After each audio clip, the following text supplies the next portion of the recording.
الحمد لله رب العالمين، والصلاة والسلام على سيد المرسلين وعلى آله وصحبه ومن صار على نهجه إلى يوم الدين. أما بعد،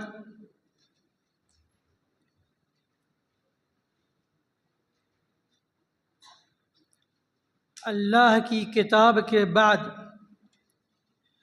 سب سے صحیح کتاب صحیح البخاری ہے، پھر اس کے بعد صحیح مسلم کا درجہ آتا ہے۔ ان دونوں کتابوں کو امت نے شرف قبولیت کی سند سے نوازا ہے، جسے تلقی بالقبول سے تعبیر کیا جاتا ہے۔ گویا کہ ان دونوں کتابوں کی صحت پر علماء امت کا اتفاق ہے۔ صرف اس اتفاق سے دو چیزوں کو استثناء کیا گیا ہے، جیسا کہ حافظ ابن حجر نے نزہۃ النظر میں لکھا ہے۔ پہلی چیز یا پہلا استثناء یہ ہے کہ جن حدیثوں پر متقدمین محدثین نے نقد کیا ہے۔ دوسرا استثناء یہ ہے کہ جن دو حدیثوں کی دلالت کے مابین تجاذب ہو، تعارض ہو، تو ان دو استثناء کے علاوہ یا ان دو صورتوں کے استثناء کے علاوہ باقی کتاب پر علماء امت کا اتفاق ہے اور اسے تلقی بالقبول حاصل ہے۔ اس کتاب کی خدمت مختلف لوگوں نے کیا ہے۔ اگر صرف اس کتاب کی جو خدمات کی گئی ہیں، اگر ان کو گنایا جائے تو شاید ہمارا 2 محاضرہ ختم ہو جائے۔ بہرحال میں صرف اشارہ یہ کرنا چاہتا ہوں کہ اس کتاب کی خدمت جو شروحات کے اعتبار سے کی گئی ہے، ان میں حافظ ابن حجر کی شرح فتح الباری اپنا ایک خاص مقام رکھتی ہے، اور بعد کے آنے والے شارحین اسی کے ارد گرد گھومتے ہیں۔ ایک اور دوسری شرح ہے جس کا نام فتح الباری ہی ہے، دونوں فتح الباری ہے، لیکن یہ دوسری شرح جو ہے ابن رجب رحمۃ اللہ علیہ کی ہے۔ ابن رجب رحمۃ اللہ علیہ امام ابن تیمیہ رحمۃ اللہ علیہ کے مدرسے سے تعلق رکھتے تھے، اس لیے ابن رجب کی کتاب کا جو منہج ہے، ابن رجب کی شرح کا جو منہج ہے، وہ منہج حافظ ابن حجر کے منہج سے مختلف ہے۔ حافظ ابن حجر کا تعلق حافظ عراقی کے مدرسے سے تھا، اور حافظ ابن رجب کا تعلق امام ابن تیمیہ کے مدرسے سے تھا۔ بہرحال حافظ ابن رجب کی جو شرح فتح الباری ہے، وہ شرح ناقص ہے، پوری مل نہیں سکی ہے۔ جو مل سکی ہے وہ تقریباً 5 جلدوں میں شائع ہوئی ہیں، اور کچھ اس سے 2 طبعاتیں ہیں اس کی۔ بہرحال یہ دونوں شرحیں اپنا ایک خاص مقام رکھتی ہیں، اور اس میں اگر ارشاد الساری کا اضافہ کر لیا جائے، اگر بخاری کے نسخے اور روایات کو دیکھنا ہو تو ارشاد الساری نے امام قسطلانی نے بہت زیادہ اہتمام کیا ہے، اور عینی کی عمدۃ القاری اس میں تراجم کی مناسبات، تراجم الابواب کی مناسبات اور لغوی مباحث کے اعتبار سے وہ مفید مانی جاتی ہے۔ بہرحال ہم زیادہ طویل گفتگو اس سلسلے میں نہیں کرنا چاہتے ہیں۔ دوسری بات یہ ہے کہ اگر آپ کو صحیح بخاری کے رجال جو سند میں آتے ہیں، اگر ان کا ترجمہ آپ کو دیکھنا ہو، ان کی سوانح حیات دیکھنا ہو، تو اس میں سب سے اہم کتاب تہذیب الکمال ہے، جو حافظ مزی رحمۃ اللہ علیہ کی ہے۔ تہذیب الکمال کی خدمت بہت سارے لوگوں نے کیا، ان میں دو شخصیت بہت معروف ہے، امام ذہبی، امام ابن حجر۔ ذہبی نے پہلے تہذیب الکمال کو پر دو کام کیا بنیادی طور سے۔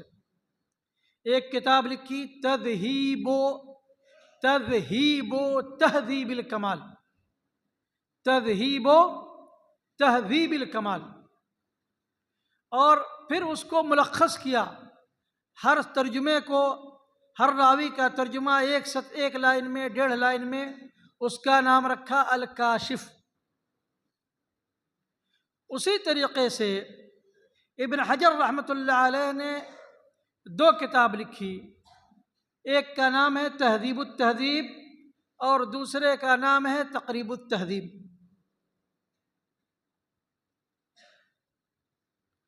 حافظ ذہبی کی جو کتاب ہے تذہیب تہذیب الکمال، اس کو علامہ خزرجی نے ملخص کیا، اس کی تلخیص کی، خلاصہ لکھا، اس کا نام رکھا خلاصۃ تذہیب تہذیب الکمال، خلاصۃ تذہیب تہذیب الکمال۔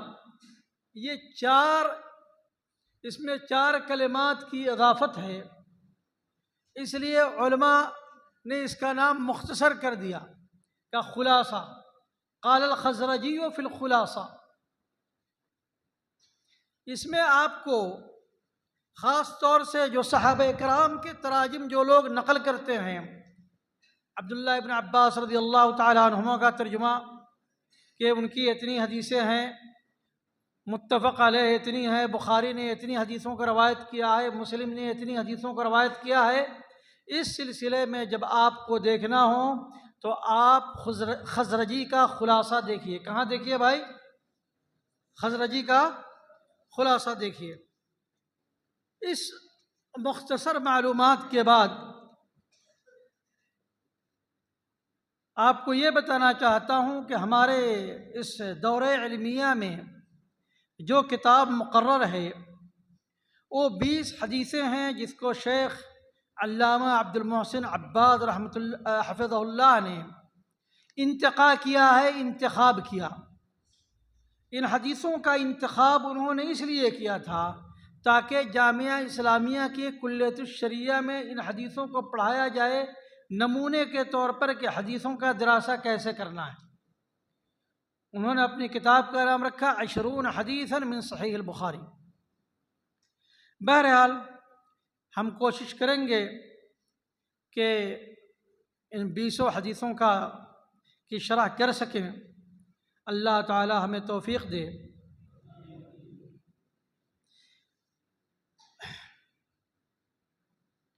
قال الامام ابو عبد اللہ محمد بن اسماعیل البخاری فی کتاب العلم من صحیحہ باب من یرد اللہ به خیرا یفقهه فی الدین۔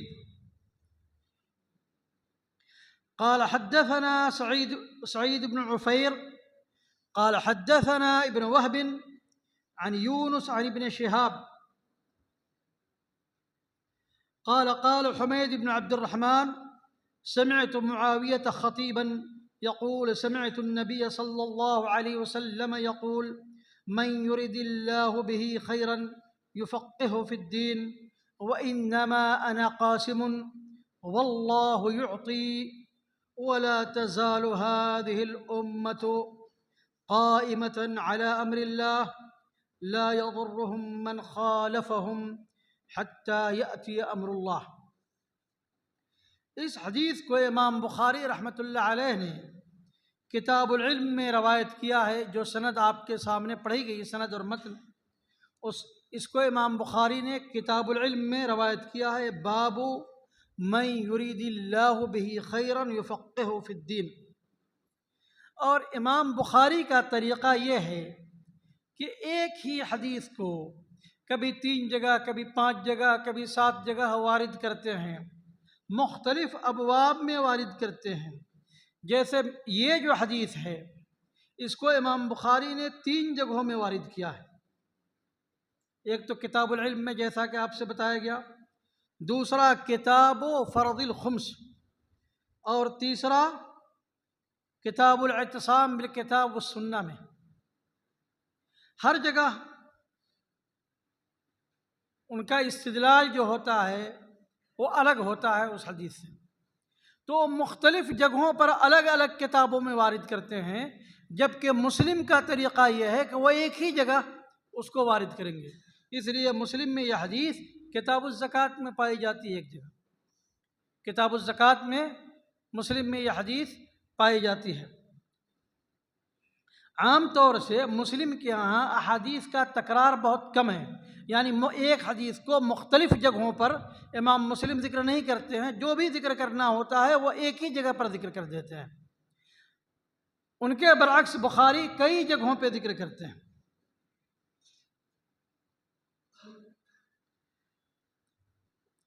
اس حدیث کے جو رجال ہیں، سعید بن عفیر جو بخاری کے استاد ہیں، ان کا نام ہے سعید بن کثیر ابن عفیر الانصاری مولاہم المصری۔ یہ صدوق عالم فی الانساب، اور ان کی حدیث بخاری میں ہے، لیکن زیادہ حدیثیں بخاری نے ان سے روایت نہیں کیا ہے۔ مسلم نے، ابو داؤد نے کتاب القدر میں، اور نسائی نے روایت کیا ہے۔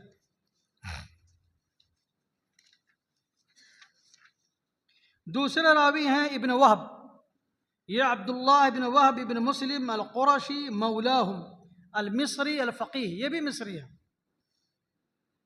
یہ بھی مصری ہیں، ان کی روایت کتب 6 میں موجود ہے۔ تیسرے راوی ہیں یونس بن یزید الائلی، یونس بن یزید الائلی، یہ معاویہ بن ابی سفیان کے مولا ہیں۔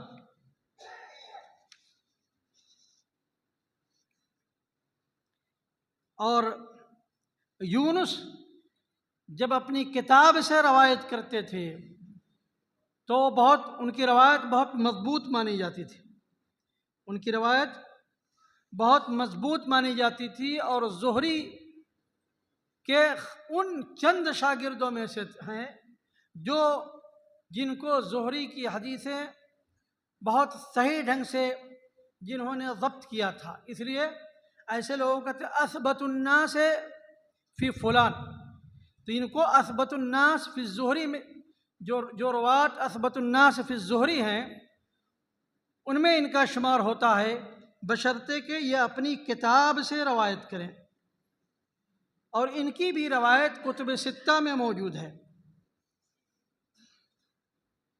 چوتھے راوی ابن شہاب الزہری ہیں، محمد بن مسلم بن عبید اللہ بن عبداللہ بن شہاب القرشی الزہری، یہ معروف محدث ہیں۔ ان کا ترجمے میں ایک غریب بات جو لکھی گئی ہے وہ یہ ہے، غور سے سنیے کیا بات ہے ان کے ترجمے میں۔ مکحول شامی سے پوچھا گیا کہ سب سے بڑا عالم آپ نے کس کو دیکھا؟ کہا ابن شہاب کو۔ پھر دوبارہ ان سے پوچھا گیا کہ سب سے بڑا عالم آپ نے کس کو دیکھا ہے؟ کہا ابن شہاب کو۔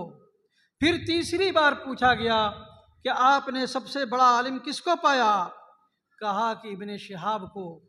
انہوں نے فقہائے 7 کا علم اپنے اندر سمیٹ لیا تھا۔ کہتے ہیں کہ جب یہ اپنے گھر میں بیٹھتے تھے اور اپنی کتابوں کو اپنے ارد گرد جب رکھ لیتے تھے تو دنیا کی ہر چیز سے غافل ہو جاتے تھے۔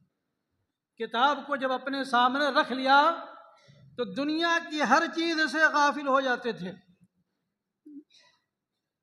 یہاں تک کہ ان کی بیوی نے ایک دن ان سے کہا کہ اللہ کی قسم آپ کی یہ کتابیں میرے لیے 3 سوکن سے بھی زیادہ نقصان دہ ہے۔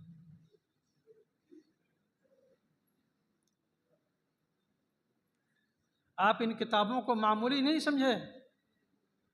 جب بیویوں کو یہ احساس ہو جاتا ہے، جو امام زہری کی بیوی کو احساس ہو گیا تھا، تو بعض علماء کے تراجم میں آتا ہے کہ ان کی بیویوں نے کتابوں میں آگ لگا دیا، اس لیے کہ جب وہ کتاب کے پاس جب بیٹھ جاتے تھے تو کسی کی پرواہ نہیں کرتے تھے، لگ گئے اپنے کتاب میں تو لگ گئے۔ تب تو دنیا آج تک جانتی ہے۔ تو یہ سب سبق سیکھنے کی ضرورت ہے۔ بہرحال یہ وہی ابن شہاب الزہری ہیں جنہوں نے حدیث کو مدون کیا تھا۔ عمر بن عبدالعزیز رحمہ اللہ کے حکم کچھ اختلاف ہوا، لیکن اہل سنت والجماعت کا جو منہج ہے اس اختلاف کے سلسلے میں، جیسا کہ شیخ الاسلام ابن تیمیہ نے لکھا ہے، ومن اصول اہل السنت والجماعہ سلامت قلوبہم والسنتہم لاصحاب رسول اللہ صلی اللہ علیہ وسلم۔ اہل سنت والجماعت کا اصول یہ ہے کہ وہ اپنا دل، اپنی زبان صحابہ رسول کے سلسلے میں بالکل صاف رکھیں۔ اور امام احمد سے پوچھا گیا، امام احمد رحمۃ اللہ علیہ سے مروی ہے تو انہوں نے کہا الخلفاء ابو بکر وعمر وعثمان وعلی، خلفاء ابو بکر، عمر، عثمان اور علی ہیں۔ تو ان سے کہا گیا تم معاویہ؟ تو انہوں نے کہا کہ علی کے زمانے میں علی رضی اللہ تعالیٰ عنہ سے زیادہ خلافت کا حقدار کوئی نہیں تھا، اور اللہ تعالیٰ معاویہ پر رحم فرمائے۔ اس لیے ہمیں ان لوگوں کی روش سے دور رہنا چاہیے جو حضرت معاویہ رضی اللہ تعالیٰ عنہ کے اوپر کیچڑ اچھالتے ہیں، مختلف قسم کی نازیبا گفتگو کرتے ہیں۔ یہ اہل سنت والجماعت کا منہج نہیں ہے۔ آپ سنیے، ابن مبارک رحمۃ اللہ علیہ سے پوچھا گیا، عبداللہ بن مبارک، ان سے پوچھا گیا معاویہ رضی اللہ تعالیٰ عنہ کے بارے میں، تو کہا میں اس آدمی کے بارے میں کیا کہوں کہ جب رسول اللہ صلی اللہ علیہ وسلم نے کہا سمع اللہ لمن حمدہ، کہ اللہ نے اس کی سن لیا جس نے اس کی تعریف کی، تو اس شخص نے نبی اکرم صلی اللہ علیہ وسلم کے پیچھے کہا ربنا ولک الحمد۔ پوچھا گیا عبداللہ بن مبارک سے کہ کون افضل ہیں، معاویہ یا عمر بن عبدالعزیز، کون افضل ہے؟ بہت سارے لوگ یہ سوال کرتے ہیں۔ سنیے عبداللہ بن مبارک کا جواب، قال قراب لا قراب في من خير معاوية مع رسول الله صلى الله عليه وسلم خير وافضل من عمر بن عبد العزيز، کہ معاویہ کے نام میں، دونوں نجموں میں اللہ کے رسول صلی اللہ علیہ وسلم کے ساتھ جو مٹی لگ گئی ہے ناک میں، وہ مٹی عمر بن عبد العزیز سے بہتر اور افضل ہے۔ عبداللہ بن مبارک اپنے وقت کے امام تھے،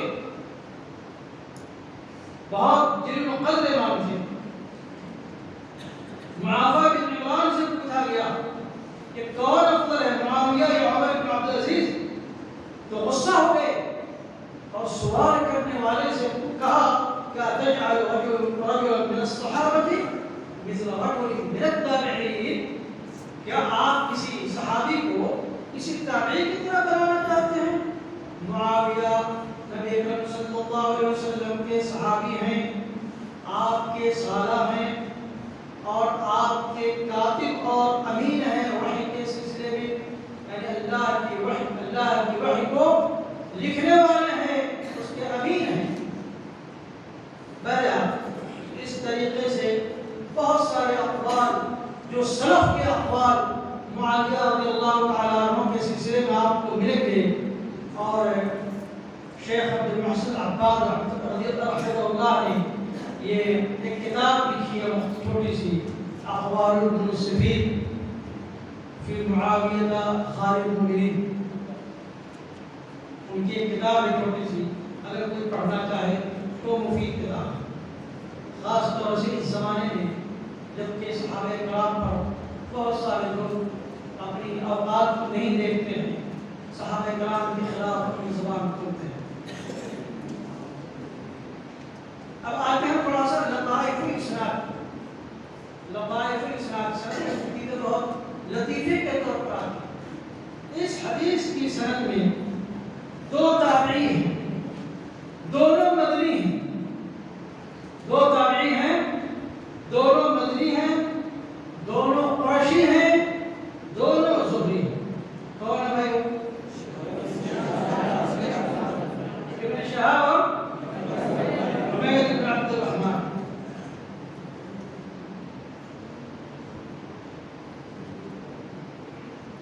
اچھا، اس حدیث میں جو ہے اوپر والی جو آدھی سند ہے اس میں سب قریشی ہیں، اور نیچے والی جو آدھی سند ہے وہ موالی ہے۔ موالی سمجھتے ہیں؟ مولا کی جماعت، آزاد کردہ غلام، آزاد کردہ غلام تھے، جب اللہ نے علم سے نوازا تو دیکھیے کہاں تک پہنچے۔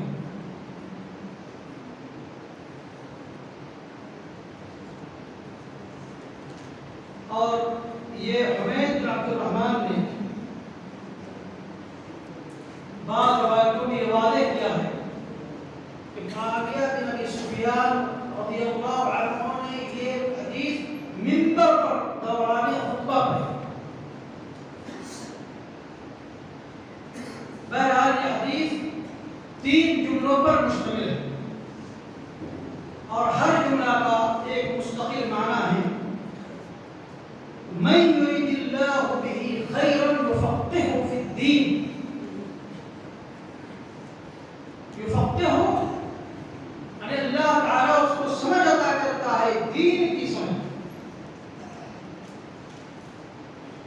یہ دین کی سمجھ جو ہے یہ عقائد احکام سب کو شامل ہے، یہ پورے دین کی سمجھ ہے۔ اس سے عقیدہ والے بھی استدلال کر سکتے ہیں، فقہ والے بھی استدلال کر سکتے ہیں، یہ پورے دین کی فقہ کو شامل ہے۔ صرف احکام جو فروعی احکام اس کو کہا جاتا ہے صرف اس کو شامل نہیں بلکہ پورے دین کو شامل ہے۔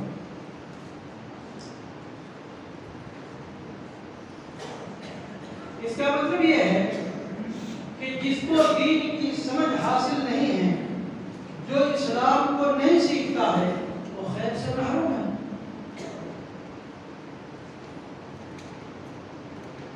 اس میں اللہ کے رسول صلی اللہ علیہ وسلم نے کہا من یرید اللہ بہ خیر، ارادہ کی، یہ اللہ تعالیٰ کو ارادہ کی صفت سے متصف فرمایا، تو اس سے کیا ثابت ہوتا ہے؟ ارادے کی صفت ثابت ہوتی ہے۔ اور صفات کے سلسلے میں اہل سنت والجماعت کا عقیدہ یہ ہے کہ جیسے وارد ہے ہم اس کو ثابت کریں گے، نہ ہم اس کی کیفیت بیان کریں گے، نہ اس کی تعبیر کریں گے، نہ اس میں تحریف کریں گے، اور نہ اس کی تمثیل کریں گے، نہ اس کی کوئی مثال بیان کریں گے، جیسا کہ اللہ تعالی نے فرمایا لیس کمثلہ شیء وهو السمیع البصیر۔ یہ ہے بنیادی قاعدہ اسماء و صفات کے باب میں دیا ہے۔ اور ارادۃ اللہ جو ہے یہ 2 قسم ہیں۔ ارادۃ اللہ، ارادہ کونیہ قدریہ اور ارادہ شرعیہ۔ ارادہ کونیہ قدریہ کا کیا مطلب ہے؟ کیا جو ارادہ کونیہ قدریہ ہے اس کو واقع ہو کر کے رہنا ہے، لہذا وہ ہر چیز کو شامل ہے۔ یہ اس کی ان چیزوں کو بھی شامل ہے جن کو اللہ تعالیٰ پسند کرتا ہے، ان چیزوں کو بھی شامل ہے جن کو اللہ تعالیٰ، جن سے اللہ بغض رکھتا ہے۔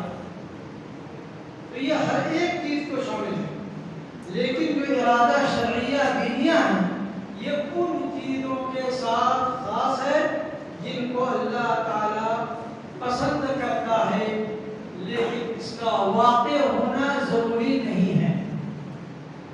یعنی ارادہ کونیہ جو ہے عام ہے، کے لیے بھی مقبوض کے لیے بھی. اور دوسری بات کیا ہے کہ ارادہ کونیہ کو واقع ہو کر کے رہنا ہے. اور ارادہ دینیہ شرعیہ جو ہے وہ صرف محبوب کے ساتھ، خاص محبوب چیزوں کے ساتھ، اور اس کا واقع ہونا ضروری نہیں.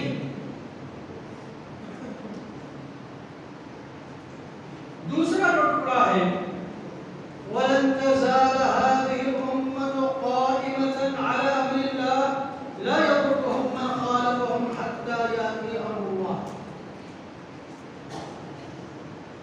امت کا دو معنی ہوتا ہے. امت کا دو معنی کیا کیا؟ امت الدعوہ اور امت الاجابہ. امت الدعوہ کا مطلب یہ ہے کہ جتنے بھی انس و جن نبی اکرم صلی اللہ علیہ وسلم کی بعثت سے لے کر قیامت تک پیدا ہوں گے، سب کے سامنے یہ دعوت پیش کی جائے گی اسلام کی، اور سب کے سب امت دعوت میں داخل ہیں. امت الاجابہ مسلمان ہیں جنہوں نے اس دعوت کو قبول کیا. تو یہاں پر امت سے مراد امت الاجابہ، یہاں پر امت سے مراد امت الاجابہ ہے. اور نبی اکرم صلی اللہ علیہ وسلم کو سارے انس و جن کے لیے بعثت سے لے کر قیامت تک جتنے انس و جن پیدا ہوں گے سب آپ کی دعوت کے دائرے میں آتے ہیں. وَلَن تَزَالَ هَذِهِ الْأُمَّةُ، تو کیا یہ پوری امت اللہ کے حکم پر قائم رہے گی؟ تو یہ جو یہ لفظ عام ہے لیکن اس کا معنی کیا ہے؟ خاص. اس سے مراد بعض الامہ، جیسا کہ دوسری حدیثیں دلالت کرتی ہیں لا تزال طائفة من امتی، طائفة من امتی. اس کا مطلب یہ ہے کہ پوری امت نہیں بلکہ امت میں سے ایک جماعت ہوگی، اور اسی جماعت کو طائفہ منصورہ کہا جاتا ہے. اس جماعت کو کیا کہتے ہیں؟ طائفہ منصورہ. بخاری نے اپنے صحیح میں لکھا ہے کہ اس سے مراد احادیث اہل العلم بالآثار، اور احمد بن حنبل کہتے ہیں ان لم یکونوا اہل الحدیث فلا ادری من هم. کہ اگر وہ اہل الحدیث نہیں ہے تو نہیں جانے وہ کون لوگ ہیں. قاضی عیاض امام احمد کی اس بات پر لکھتے ہیں کہ احمد کی مراد اہل سنہ ہیں، اور جو اہل سنہ کا عقیدہ رکھتے ہیں وہ لوگ. بہرحال یہ جماعت کیسی ہوگی؟ کن لوگوں میں ہوگی؟ امام نووی لکھتے ہیں کہ احتمال ہے کہ یہ جماعت جو ہے مومنین کی مختلف قسموں میں ہو سکتی ہے. مجاہدین میں سے بھی ہو سکتی ہے، فقہاء میں سے بھی ہو سکتی ہے، محدثین میں سے بھی ہو سکتی ہے، زہاد میں سے بھی ہو سکتی ہے، امر بالمعروف اور نہی عن المنکر کا فریضہ انجام دینے والے جو لوگ ہیں ان میں سے بھی ہو سکتی ہے. اور اس طائفہ منصورہ کا ایک جگہ اکٹھا ہونا ضروری نہیں ہے، بلکہ دنیا کے مختلف کونوں میں متفرق اور منتشر بھی ہو سکتی ہے.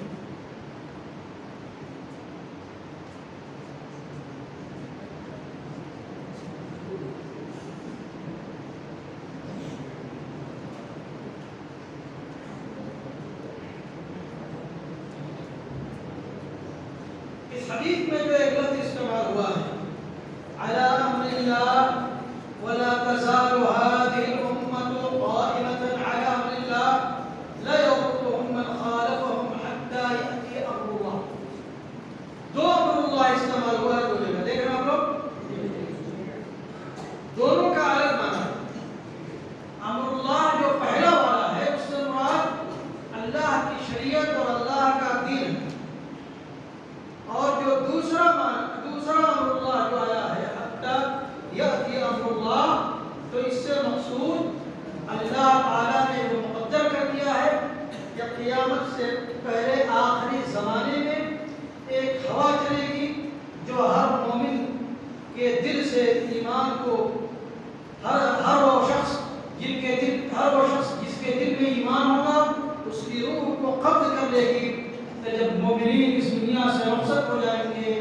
تو شرار الناس اس دنیا میں باقی رہیں گے اور انہیں پر قیامت قائم ہوگی۔ گویا کہ یہ جماعت بالکل قیامت تک باقی نہیں رہے گی، قریب قیامت تک باقی رہے گی، قرب قیامت تک۔ کب قرب قیامت تک باقی رہے گی؟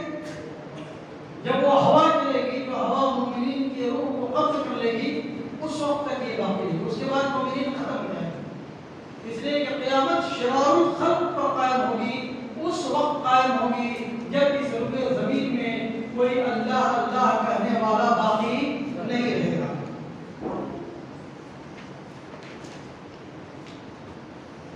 بہرحال اس حدیث میں بہت سارے مسائل آپ مستقبل کر سکتے ہیں، جیسے طلب علم کی ترغیب ہے، اس میں ذکر بھرا گیا ہے، علماء کی فضیلت ہے دوسرے لوگوں کے اوپر، تفقہ فی الدین کی فضیلت ہے دوسرے لوگوں کے اوپر، اللہ تعالیٰ کے لیے صفت الارادہ کا اثبات ہے،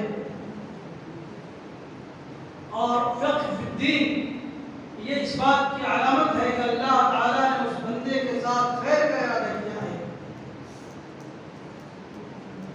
لوگوں کو سنت کی طرف رہنمائی کرنا یہ مسلمانوں کا شعبہ ہونا چاہیے، اور اس امت کے لیے یہ بشارت ہے کہ یہ امت ہمیشہ حق پر قائم رہے گی، اس امت میں کوئی نہ کوئی جماعت حق پر باقی رہے گی۔ اور اسی لیے اس حدیث سے علماء نے اجماع کی حجیت پر استدلال کیا ہے کہ جب ایک جماعت حق پر باقی ہے اور جب پوری امت کسی بات پر متفق ہو گئی تو اس کا مطلب یہ ہے کہ کوئی جماعت برحق ہے، کیونکہ پوری کی پوری امت گمراہی پر اکٹھا نہیں ہو سکتی۔ ایک دوسرا مسئلہ علماء نے اس سے مستنبط کیا ہے کہ اگر کسی مسئلے میں 2 یا 3 قول ہو یا 5 قول ہو متقدمین کا، تو متقدمین کے جتنے اقوال ہیں ان اقوال کے دائرے سے باہر نکل کر کوئی آپ نیا قول نہیں پیش کر سکتے۔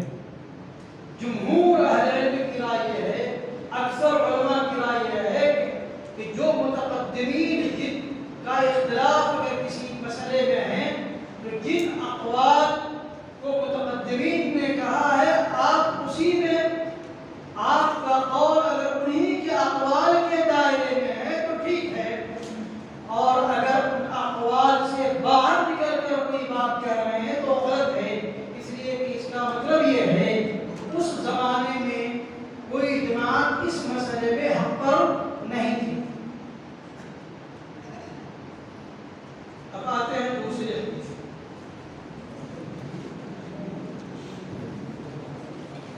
قال الإمام البخاري رحمه الله في فضل الوحي إلى رسول الله صلى الله عليه وسلم قال حدثنا عبدان قال أخبرنا عبد الله قال أخبرنا يونس عن الزهري قال وحدثنا بشر بن محمد قال أخبرنا عبد الله قال أخبرنا يونس بن عمرو عن الزهري نحوه قال أخبرني عبيد الله بن عبد الله عن ابن عباس قال كان رسول الله صلى الله عليه وسلم أجود الناس وكان أجود ما يكون في رمضان حين يلقاه جبريل وكان يلقاه في كل ليلة من رمضان فيدارس القرآن فرسول الله صلى الله عليه وسلم أجود بالخير من الريح المرسلة۔ اس حدیث کو بخاری نے 5 جگہ روایت کیا، الگ الگ کتاب میں، کتاب الصیام میں، کتاب بدء الخلق میں، کتاب المناقب میں، کتاب فضائل القرآن میں، اور امام مسلم نے کتاب الفضائل روایت کیا۔ اس میں جو ایک راوی ہے عبدان، عبدان کا نام کیا ہے بھائی؟ عبداللہ بن عثمان، اور عبدان کا لقب ہے، یہ مروزی تھے، یہ مروزی تھے، اور عبداللہ بن عثمان اور کسی کا نام ہے، کسی دل قدر عالم کسی کا بھی، عبداللہ بن عثمان، ہاں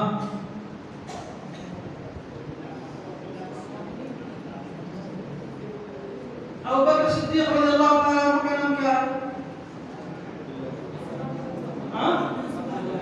عبداللہ بن عثمان۔ ابو بکر کے والد کو لوگ ابو قحافہ کہتے ہیں،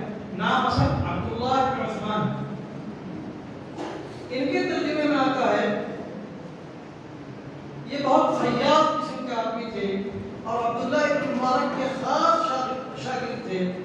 انہوں نے اپنی زندگی میں 1,00,000 درہم خرچ کیا، اللہ کے راہ میں صدقہ کیا.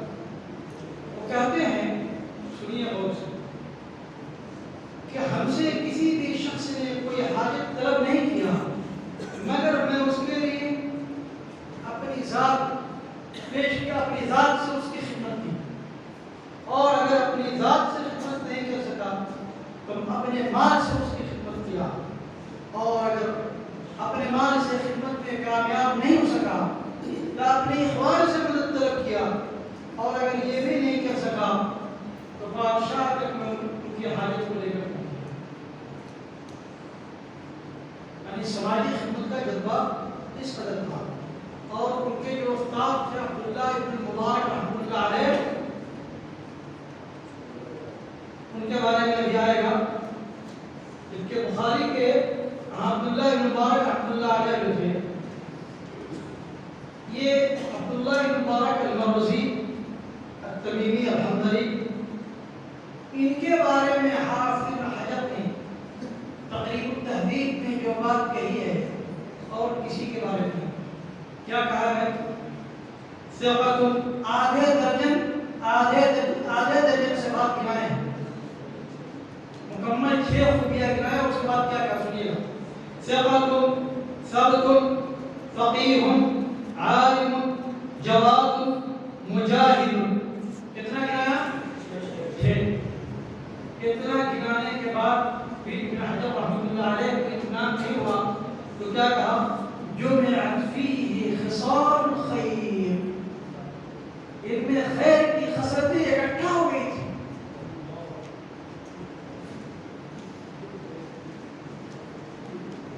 اسی لیے ابن عینہ جو عبداللہ بن مبارک کے مناسب تھے، معروف محدث ابن عینہ، وہ کہتے ہیں کہ میں نے صحابہ پر غور کیا تو میں نے کوئی فضیلت ایسی نہیں دیکھی جو ابن مبارک سے زیادہ ہو، سوائے اس کے کہ ان کو اللہ کے رسول کی صحبت نصیب تھی اور اللہ کے رسول صلی اللہ علیہ وسلم کے ساتھ غزوات نصیب ہوئی.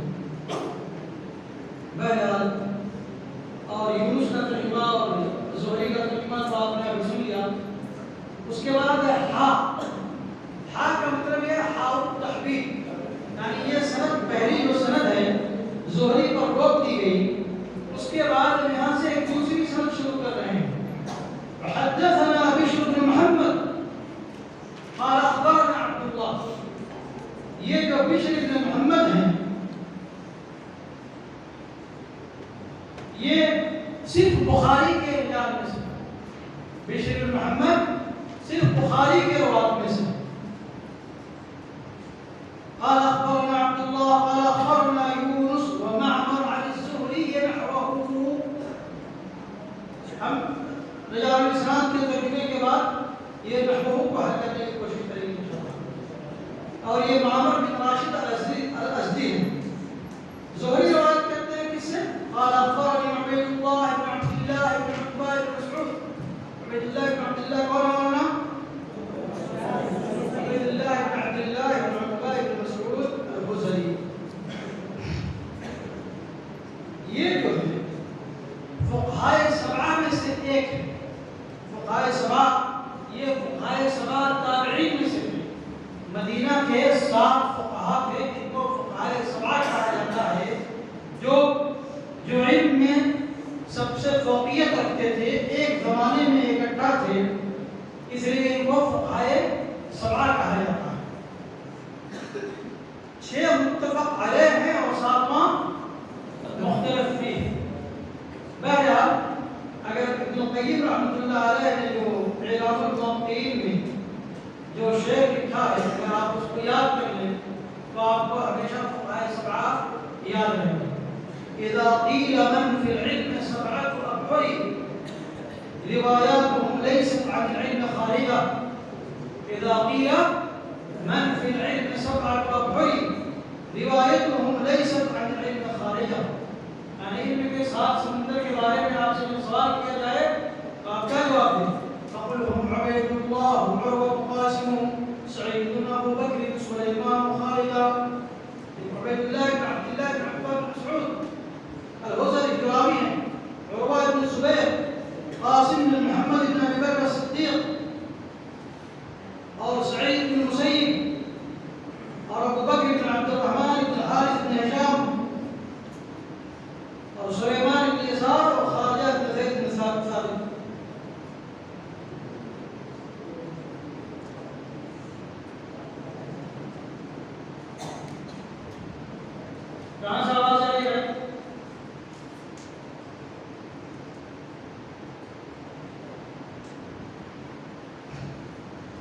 سے راوی عبداللہ بن عباس رضی اللہ تعالیٰ عنہ، عبداللہ بن عباس رضی اللہ عنہما جو نبی اکرم صلی اللہ علیہ وسلم کے چچاداد بھائی ہیں، ان کو حبر الامہ کہا جاتا ہے۔ علم کی وسعت کی وجہ سے ان کو حبر الامہ اور ترجمان القرآن کہا جاتا ہے۔ انہوں نے 1660 حدیث روایت کیا۔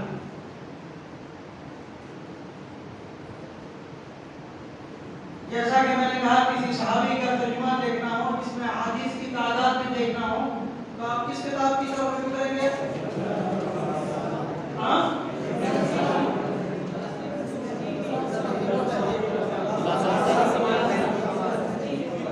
خلاصۃ الخزرجی، خلاصۃ الخزرجی، خزرجی کا خلاصہ کا مکمل نام کیا ہے؟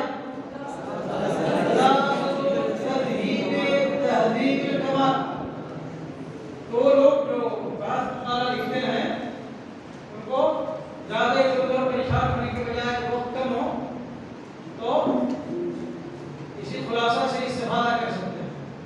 سمجھ رہے مولانا جی؟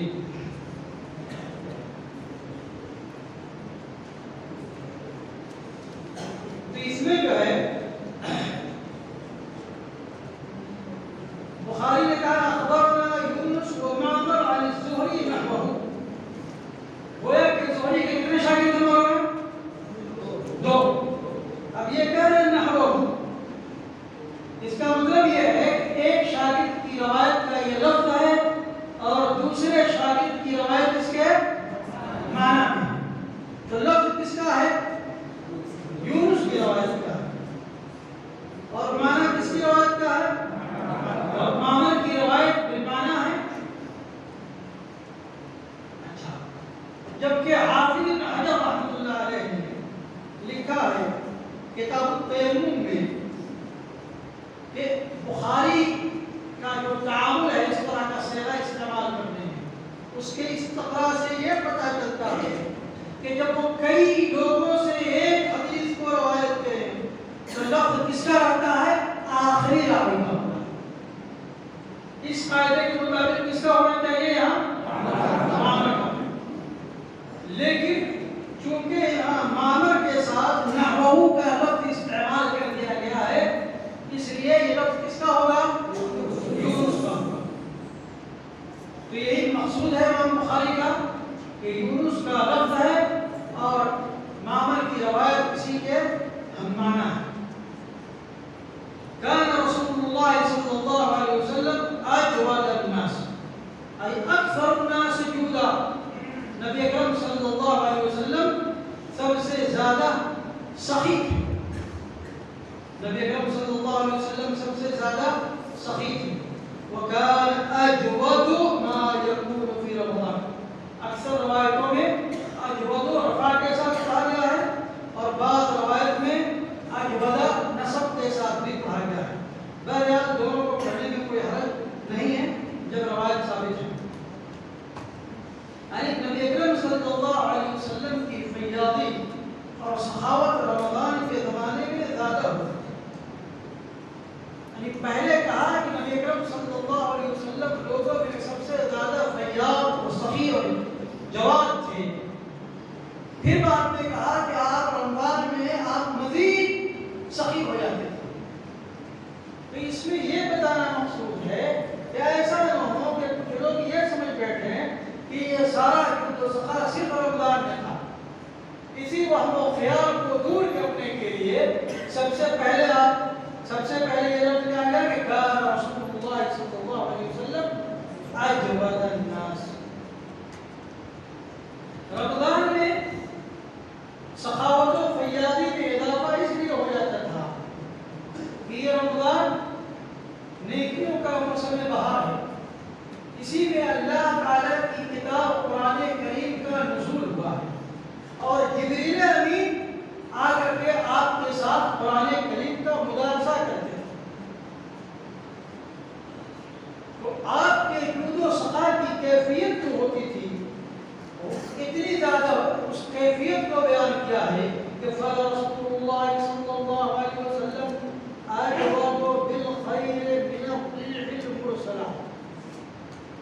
کہ نبی اکرم صلی اللہ علیہ وسلم اس رحمت والی ہوا سے بھی زیادہ فیاض و سخی رہتے تھے کہ جو رحمت والی ہوا جس کو اللہ تعالیٰ بھیجتا ہے تاکہ بارش نازل ہو اور اس بارش کا فیض پوری زمین کو پہنچے، اسی طریقے سے نبی اکرم صلی اللہ علیہ وسلم کی سخاوت کا فیض بہت عام ہوتا تھا۔ یہاں پر ریح کی صفت مرسلہ بیان کی گئی تاکہ یہ بتایا جا سکے کہ اس طریقے سے اس ریح کا، اس ہوا کا فائدہ بالکل عام ہوتا ہے، اسی طریقے سے نبی اکرم صلی اللہ علیہ وسلم کا جو جود تھا، جود و کرم، اس کا نفع بھی بہت عام ہوتا تھا اور شامل ہوتا تھا۔ تو جبریل امین جب آتے تھے تو آپ کے ساتھ قرآن کریم کا مدارسہ کرتے تھے۔ پڑھتا کون تھا، سنتا کون تھا؟ کہتے ہیں کہ یہ مدارسہ جو تھا دونوں طرف سے تھا، دو طرفہ تھا۔ ابن عباس کی جو حدیث ہے بخاری میں، اس سے یہ پتہ چلتا ہے کہ نبی اکرم صلی اللہ علیہ وسلم کی جانب سے ہوتا تھا، اس لیے کہ اس حدیث میں کہا ہے یعرض علیہ رسول اللہ صلی اللہ علیہ وسلم القرآن، اللہ کے رسول صلی اللہ علیہ وسلم جبریل امین پر قرآن پیش کرتے تھے،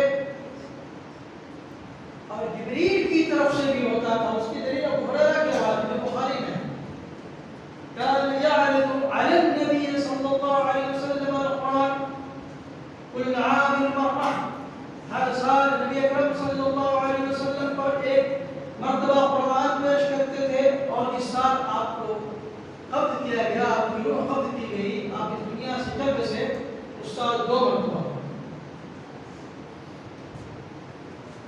تو گویا کہ یہ دو طرفہ تھا مدارسہ۔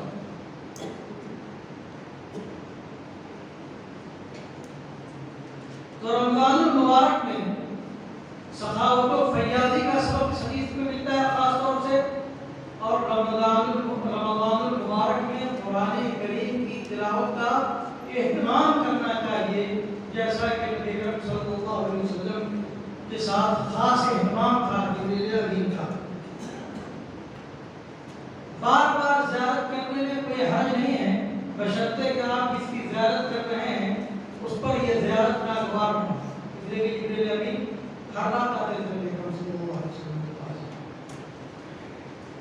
قرآن کا اطلاق اس کے کچھ ٹکڑے پر بھی ہوتا ہے اور مکمل قرآن پر بھی ہوتا ہے، اس لیے کہ جب جبریل امین قرآن کے مدارسے کے لیے آتے تھے ہر سال، تو قرآن تو مکمل نازل نہیں ہوا تھا، تو جتنا نازل ہوتا تھا اسی کا مدارسہ کرتے تھے، جبکہ وہ مکمل قرآن نہیں تھا، اس کے باوجود اس کو قرآن سے تعبیر کیا گیا ہے۔ اس کا مطلب یہ ہے کہ قرآن کا اطلاق جو ہے پورے قرآن پر بھی ہوتا ہے اور بعض قرآن پر بھی ہوتا ہے۔ تو یہیں سے یہ پتہ چلتا ہے کہ قرآن کے درمیان آپس میں قرآن کا مدارسہ یہ تعاون علی البر کے باب سے ہے۔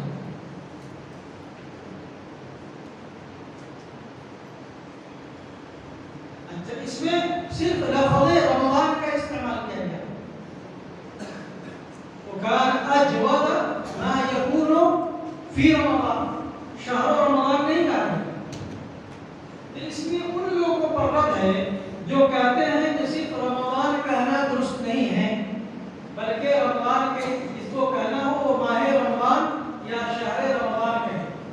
حالانکہ بہت ساری حدیثوں میں صرف رمضان کا لفظ آیا ہے بغیر شہر کے، جیسی اس حدیث میں من صام رمضان ایمانا واحتسابا، من قام رمضان ایمانا واحتسابا۔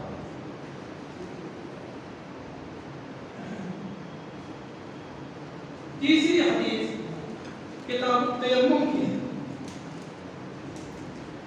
قال البخاری في اول كتاب التيمم من صحيحه حدثنا محمد بن سلام قال حدثنا هشيم قال حدثني سعيد بن نضر قال اخبرنا هشيم قال اخبرنا سيار قال حدثنا يزيد وهو ابن صهيب الفقير قال اخبرنا جابر بن عبد الله ان النبي صلى الله عليه وسلم قال اعطيت خمسا لم يعطهن احد قبلي، نصرت بالرعب مسيرة شهر، وجعلت لي الارض مسجدا وطهورا،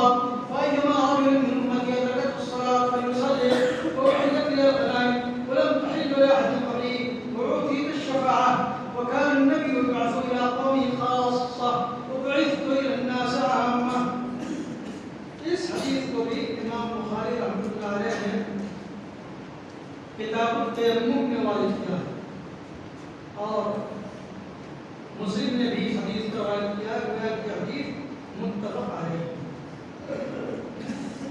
اس کے راوی جو بخاری کے استاد ہیں محمد بن سنان ہیں، محمد بن سنان الباہلی البصری،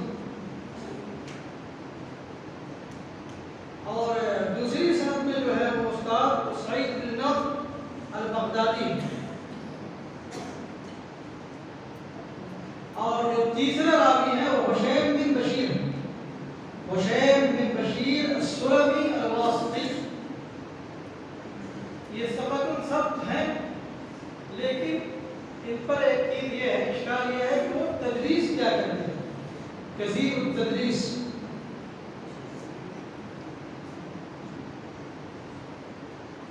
اور ان کی جو روایتیں ہیں زہری سے اس پر کلام ہے۔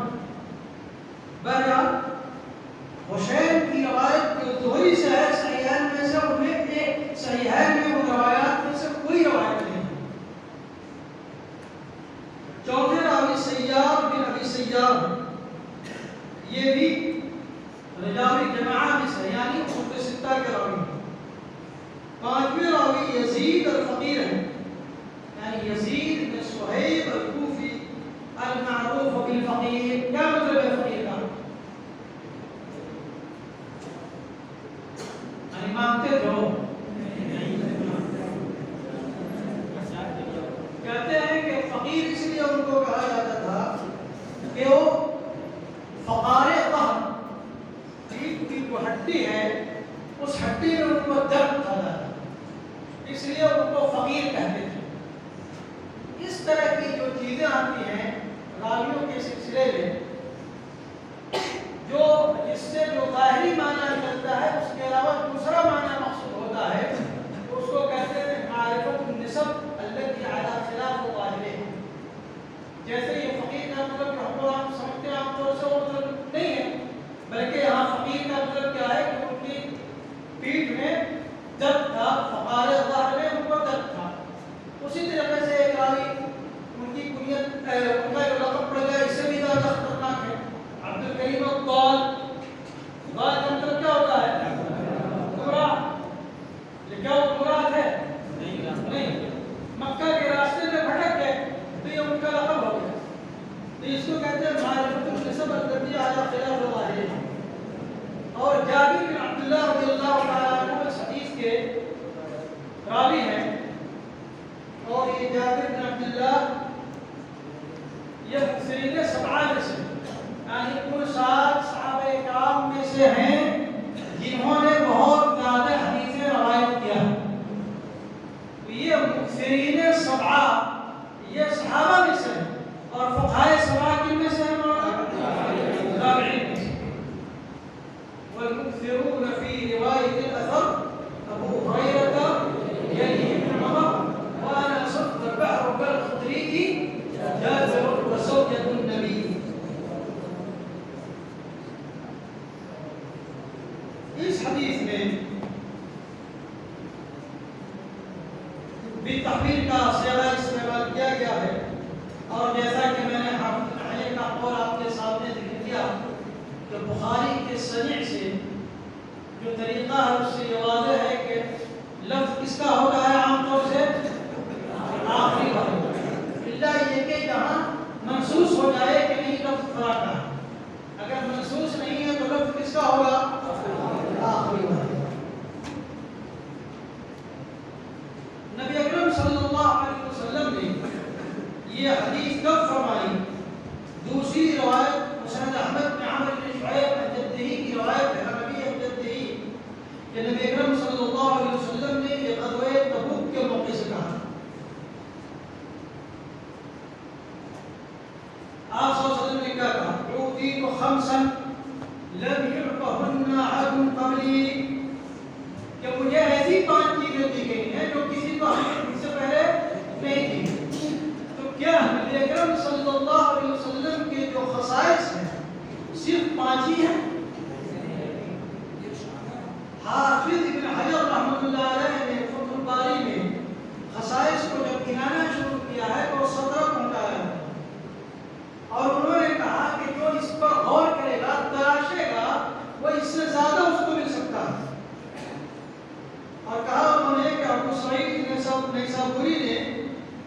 کتاب شرف المصطفیٰ میں اس کو 60 خصائص گنایا ہے. 60. سیوطی کہتے ہیں کہ جب انہوں نے حافظ ابن حجر کا یہ کلام پڑھا کہ جو تلاشے گا اس کو اور زیادہ ملے گا، تو انہوں نے اس کو تلاشنا شروع کیا اور ایک مستقل تعریف لکھی جس کا نام ہے النموذج اللبیب فی خصائص الحبیب. انہوں نے اس کو 2 قسموں میں تقسیم کیا ہے خصائص کو. ایک وہ خصوصیتیں، وہ امتیازات جو آپ کو دیگر انبیاء کرام کے مقابلے میں ملی ہیں، یعنی وہ خصوصیتیں جو دیگر انبیاء کو نہیں ملی اور نبی اکرم صلی اللہ علیہ وسلم کو خصائص ملے. دوسری وہ خصوصیتیں ہیں جو نبی اکرم صلی اللہ علیہ وسلم کو امت محمدیہ کے مقابلے دی، یعنی امت میں سے کسی کے اندر وہ خصوصیت نہیں پائی جائے گی، صرف آپ صلی اللہ علیہ وسلم میں یہ خصوصیت پائی جائے گی. اور دونوں طرح کے، دونوں قسم کے خصائص کی تعداد 1000 سے زیادہ ہے.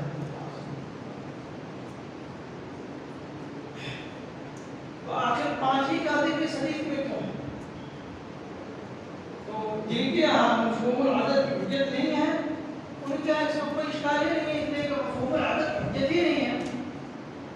اور اگر ایک جماعت کی صورت یہ بھی نکالی جا سکتی ہے کہ آپ کو پہلے 5 کی اطلاع تھی، 5 خصوصیات سے آپ کو مطلع کیا گیا تھا، پھر بعد میں آپ کو مزید خصوصیات سے مطلع کیا گیا.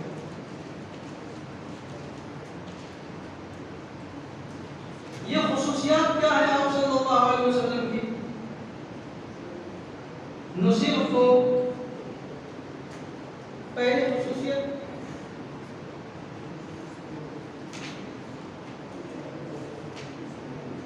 حدیث کے جو الفاظ نصیب کو بالرعب مسیرۃ الشہر، پہلی خصوصیت یہ ہے کہ نبی اکرم صلی اللہ علیہ وسلم کا جو رعب و دبدبہ تھا، دشمن کے دل میں جو آپ کا خوف تھا، اللہ تعالیٰ ان کے دلوں میں خوف ڈال دیتا تھا کہ جب آپ چلتے تھے تو آپ کے آگے آگے 1 مہینے کی مسافت تک جتنے لوگ، جتنے دشمنان ہوتے تھے، سب کے دلوں میں اللہ تعالیٰ خوف ڈال دیتا تھا.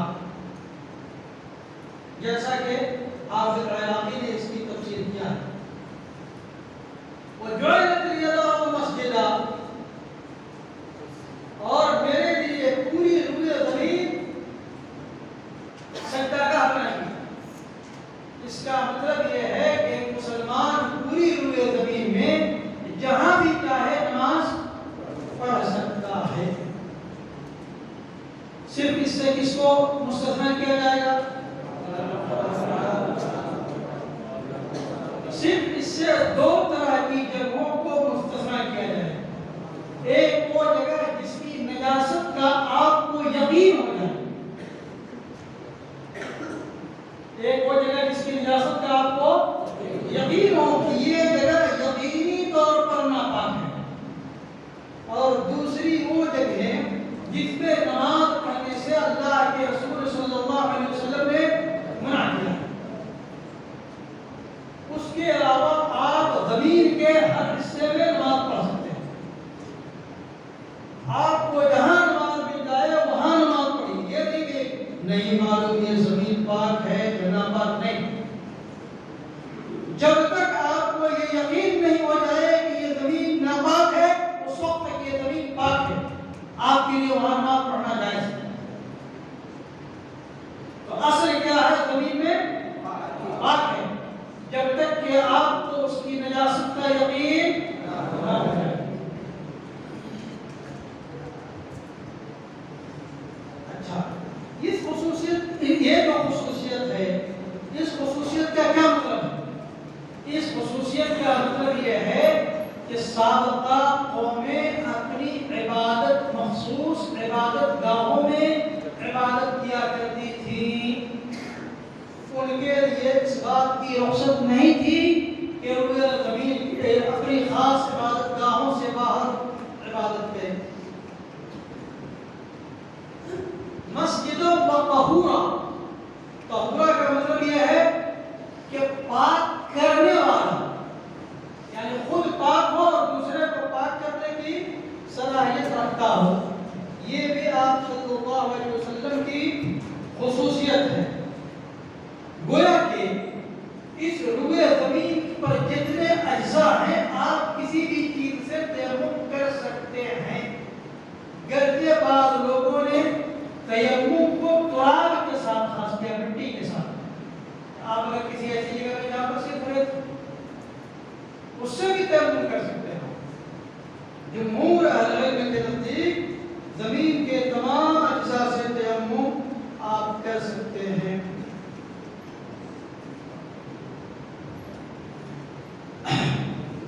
وَأَيُّمَا رَجُلٍ أَدْرَكَتْهُ مِنْ أُمَّتِهِ الصَّلَاةَ فَلْيُصَلِّ. پہلے جو ذکر کیا گیا کہ میرے لیے اس روئے زمین کو مسجد بنایا گیا، تو ایسا نہ ہو کہ کسی کو یہ شبہ ہو جائے کہ یہ خصوصیت صرف نبی کریم صلی اللہ علیہ وسلم کی تھی، امتیوں کو یہ خصوصیت حاصل نہیں ہے. تو اللہ کے رسول صلی اللہ علیہ وسلم نے اس کے بعد جو فرمایا ایما رجل من امتی ادرکته الصلاۃ فلیصلی، اس سے یہ وهم دور ہو گیا کہ یہ صرف نبی کے ساتھ خاص نہیں ہے بلکہ اس خصوصیت میں امت بھی شریک ہے. وَأُحِلَّتْ لِيَ الْمَغَانِمُ وَلَمْ تَحِلَّ لِأَحَدٍ قَبْلِي. مغانم یہ مغنم کی جمع ہے، مال غنیمت جو کفار سے جنگ کے میدان میں لیا جاتا ہے. تو جو پہلی قومیں ہیں، پہلی قومیں، ان میں سے بعض قومیں ایسی تھی جن کو جہاد کی اجازت ہی نہیں کیا سکتا. تو جب جہاد کی اجازت ہی نہیں تھی تو ان کو مال غنیمت کہاں سے ملے؟ دوسری ایسی قومیں ہیں جن کو جہاد کی اجازت تھی لیکن ان کے لیے مال غنیمت کا کھانا جائز نہیں تھا. تو اس امت کی یہ خصوصیت ہے کہ اس امت کے لیے مال غنیمت کو جائز قرار دیا گیا.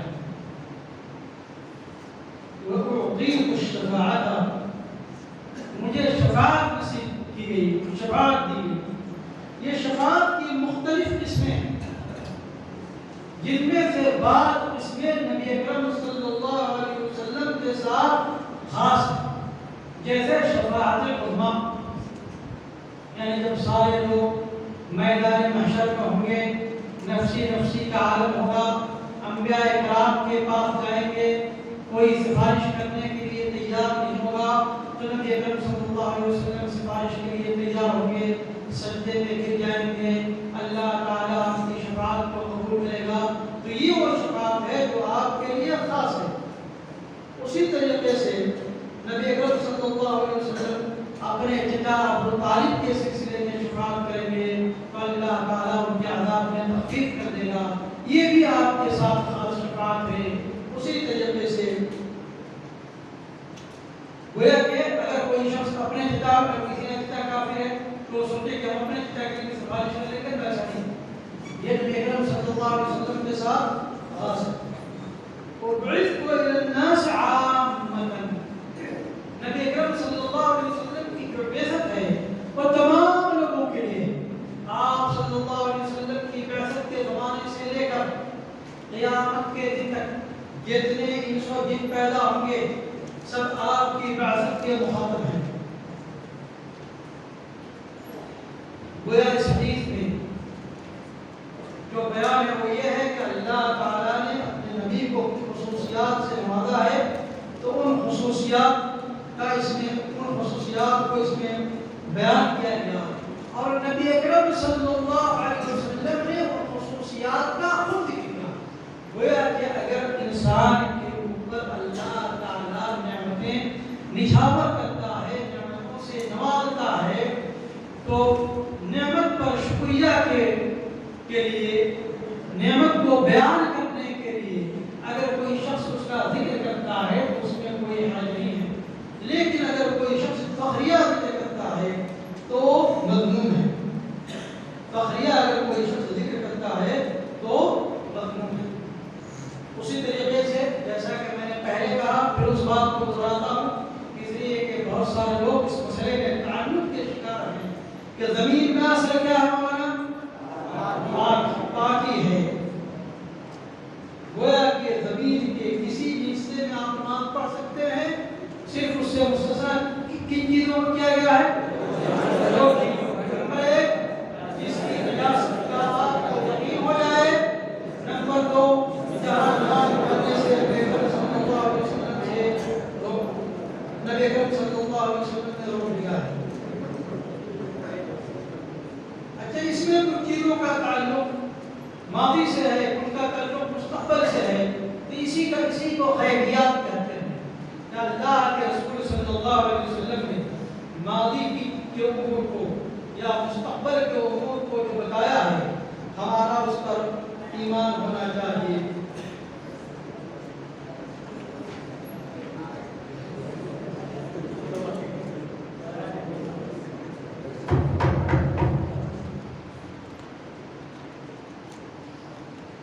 الحديث الرابع قال الإمام البخاري في كتاب الكفارة حدثنا أبو عاصم عن يزيد بن أبي عبيد عن سلمة بن الأكوع۔ یہ سند دیکھیے، ابو عاصم جو ہے یہ ابو عاصم النبی الضحاک بن مخلد، ان کے ترجمے میں انہوں نے خود ایک بات ذکر کیا ہے، وہ کہتے ہیں کہ ولدت امی فی سنۃ 10 و 100، کہ میری اماں کی پیدائش 110 ہجری میں ہوئی، وہ ولدت سنۃ 22 و 100، اور میری پیدائش 122 ہجری میں ہوئی۔ کتنے کا فرق ہوا ماں اور بیٹے کے عمر میں؟ 12 سال بس۔ کہتے ہیں اس کے بعد بیان کرتے ہیں یعنی ولدتنی امی فی سنۃ 10 سنۃ، کہ جب میں پیدا ہوا تو میری والدہ کی عمر 12 سال تھی۔ یہ یزید بن ابی عبید الحجازی، یہ سلمہ ابن اکوع کے غلام مولا ہیں، اور سلمہ ابن اکوع یہ نہایت بہادر صحابی ہیں جو تیر انداز تھے، ان کی یہ روایت یہاں ذکر کی ہے۔ اس حدیث پر آپ غور کیجئے کہ اس میں کتنے راوی ہیں بھائی؟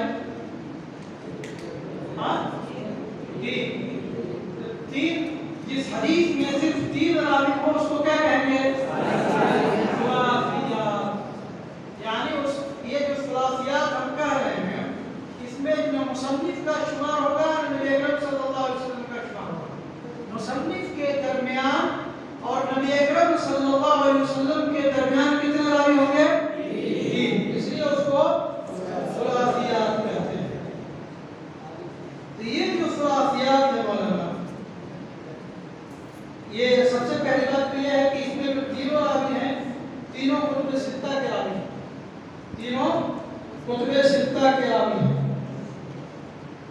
ثلاثیات کے متعلق یہ سمجھیے کہ یہ عالی سند ہے، اور محدثین وہ عالی سند کی تلاش ہوتی تھی، لیکن یہ عجیب اتفاق ہے کہ کتب ستہ میں سے بخاری کے اندر ثلاثیات کی تعداد 22 ہے، ثلاثیات کی تعداد 22 ہے، اور علماء نے ثلاثیات البخاری کے نام سے باضابطہ الگ کتابیں، مستقل کتابیں لکھی ہیں۔ یہ 22 حدیثیں کب ہے؟ تکرار کے ساتھ، اور اگر تکرار ختم کر دیا جائے تو 16۔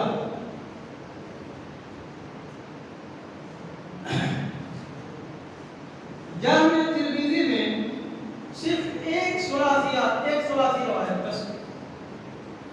کتنی روایت مولانا؟ ایک ثلاثی روایت، اور وہ بھی روایت ضعیف۔ سنن ابن ماجہ میں 5 روایتیں، 5 ثلاثیات، اور 5 روایتیں ایک ہی سند سے ہیں۔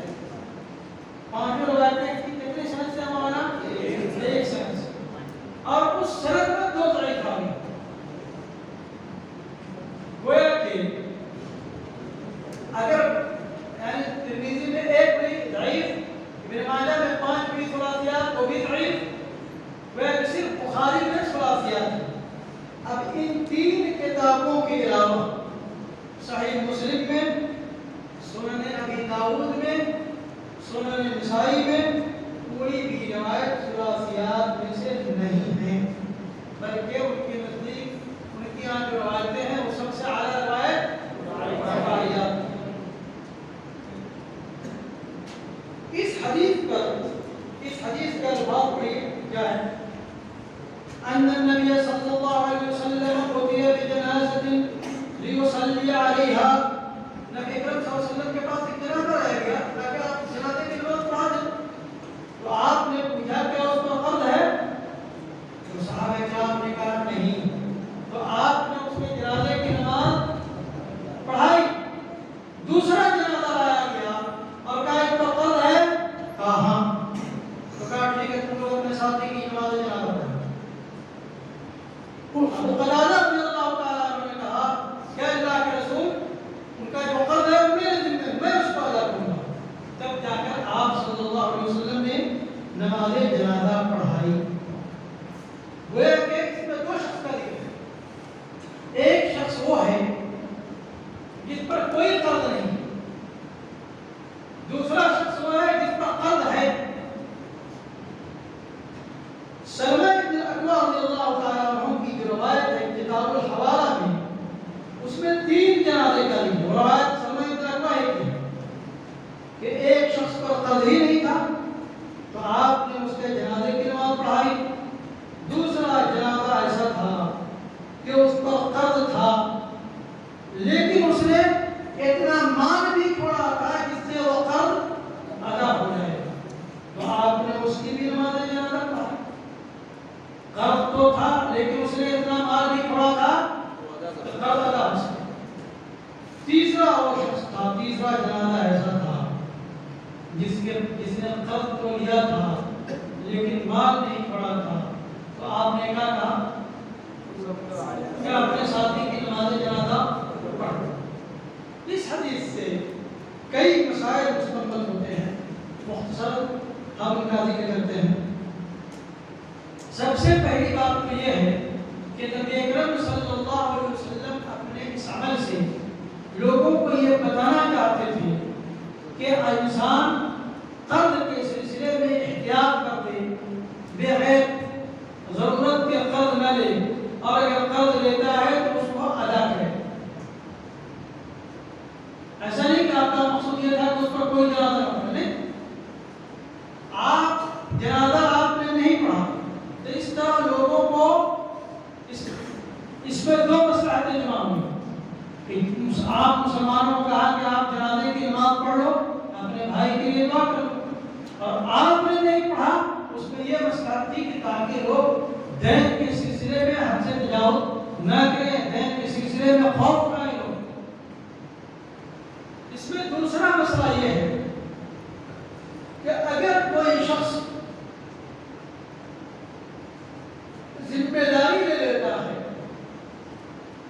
کفالت کر لیتا ہے کہ بھائی اس کا یہ قرض میرے ذمہ ہے، تو پھر اس کو رجوع کرنے کا حق حاصل نہیں۔ کیوں؟ کیونکہ اگر اس کو رجوع کرنے کا حق حاصل ہوتا تو ابو قتادہ رضی اللہ تعالیٰ عنہ نے جو یہ کفالت قبول کیا تو اس کا کوئی فائدہ نہیں تھا، ہو سکتا ہے بعد میں رجوع کر لیں۔ اس لیے اہل علم نے کہا ہے کہ کفیل کو پھر رجوع کرنے کا حق حاصل نہیں ہے۔ اس لیے امام بخاری نے اس پر جو باب باندھا ہے کتاب الکفالہ میں کہا ہے باب من تکفل عن میت دینا فلیس له ان یرجع۔ اگر کوئی کسی میت کی دین کی کفالت لیتا ہے، ذمہ داری اٹھاتا ہے، تو اس کو اس میں رجوع کرنے کا حق حاصل نہیں ہے۔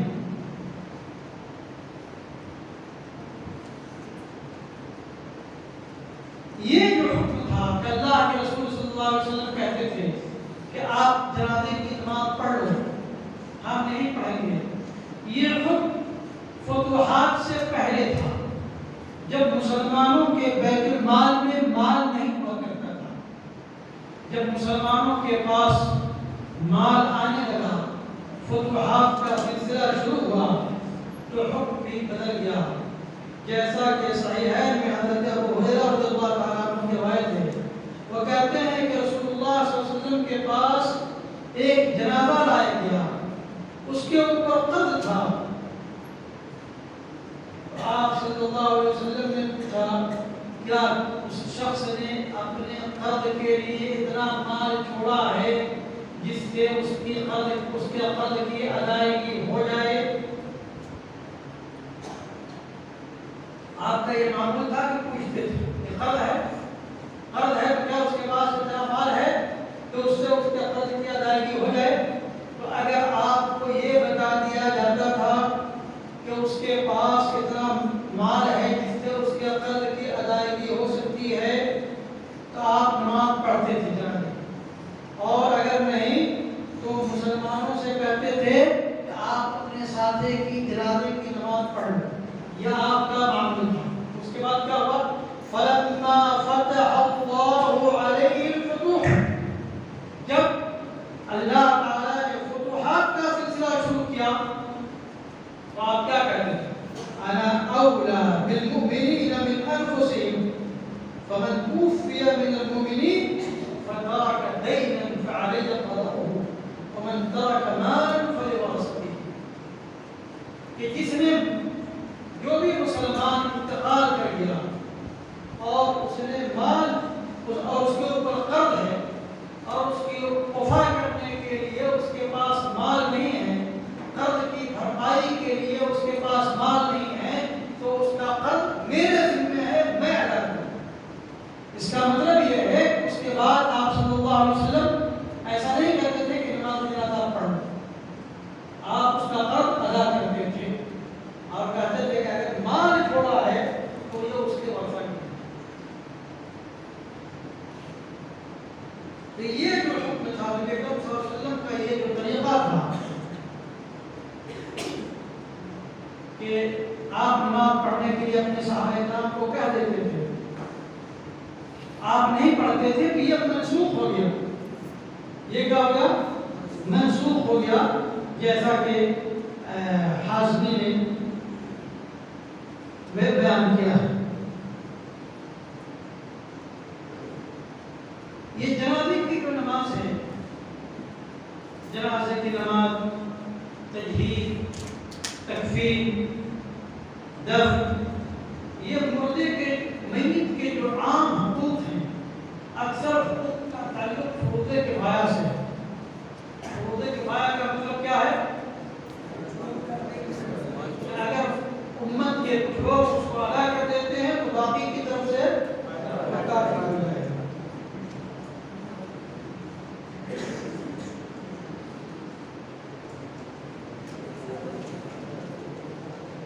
پانچویں حدیث ہے، قال امام البخاری فی کتاب الجہاد باب یکتب للمسافر مثل ما كان يعمل في الإقامة. قال حدثنا مخلد بن الفضل قال حدثنا يزيد بن هارون قال حدثنا العوام قال حدثنا إبراهيم بن إسماعيل السكسكي قال سمعت أبا بردة وصحبه هو ويزيد بن أبي كبشة في سفره، فكان يزيد بن أبي كبشة يسوق في السفر، فقال أبو بردة سمعت أبا موسى بن يقول قال رسول الله صلى الله عليه وسلم إذا مرض العبد أو سافر كتب له مثل ما كان يعمل مقيما السنة. اس میں جو مخلد بن الفضل جو راوی ہیں وہ صرف بخاری کے روایت میں سے ہیں، اور یزید بن ہارون الواسطی یہ کتب ستہ کے روایت میں سے ہیں. حدثنا العوام، یہ عوام ابن حوشب ہے. بخاری میں کوئی ایسا راوی دوسرا نہیں ہے جس کا نام عوام، یہ اکیلے راوی ہیں. بخاری کے روایت میں یہ اکیلے ایسے راوی ہیں جن کا نام عوام ہے. ثقافت فاضل راوی ہے. ابراہیم ابو اسماعیل السکسکی،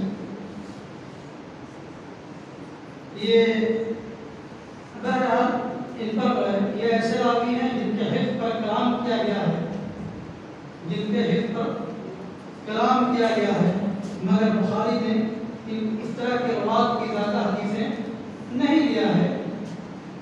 اور یہ لوگ اس طرح کی حدیثیں جو بخاری وغیرہ میں کچھ آئی ہیں، یہ در حقیقت اس کا تعلق انتقاء سے ہے۔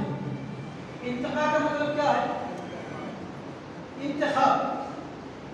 بھائی آپ آم کے مہینے میں آپ جاتے ہوں گے خریدنے، تو کچھ آم سستا رہتا ہوگا اور وہی آم تھوڑا سا بہت پورا صاف ستھرا ہے، تھوڑا سا مہنگا رہتا ہے۔ تو جو آم خریدنے میں جو ماہر ہے اسی خراب میں سے 2-4 1 kg نکال دیتا ہے، اور جب آپ کا ساتھی آپ کے ڈبے میں آئے گا تو کہے گا 100 روپے میں خریدو، میرا 80 روپے میں، دیکھو کیا فرق ہے۔ اور واقعی جب آپ دیکھیے گا تو اس میں کوئی فرق نہیں رہے گا، کیا فرق ہوگا تو نہ کوئی فرق ہوگا۔ کیوں ایسا ہوا؟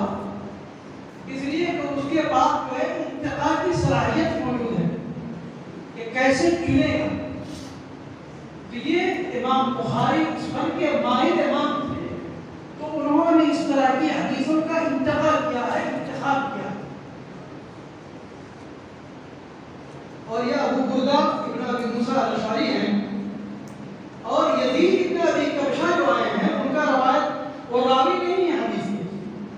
ابو بردہ اس حدیث کو کس سے روایت کر رہے ہیں مولانا؟ ابو موسیٰ الاشعری سے۔ یزید بن ابی کبشہ کا اس لیے ذکر آیا ہے کہ یزید بن ابی کبشہ ابو بردہ کے ساتھ سفر میں تھے اور وہ سفر میں روزہ رکھتے تھے، تو ابو بردہ نے ان کے سامنے ابو موسیٰ الاشعری کی یہ حدیث بیان فرمائی۔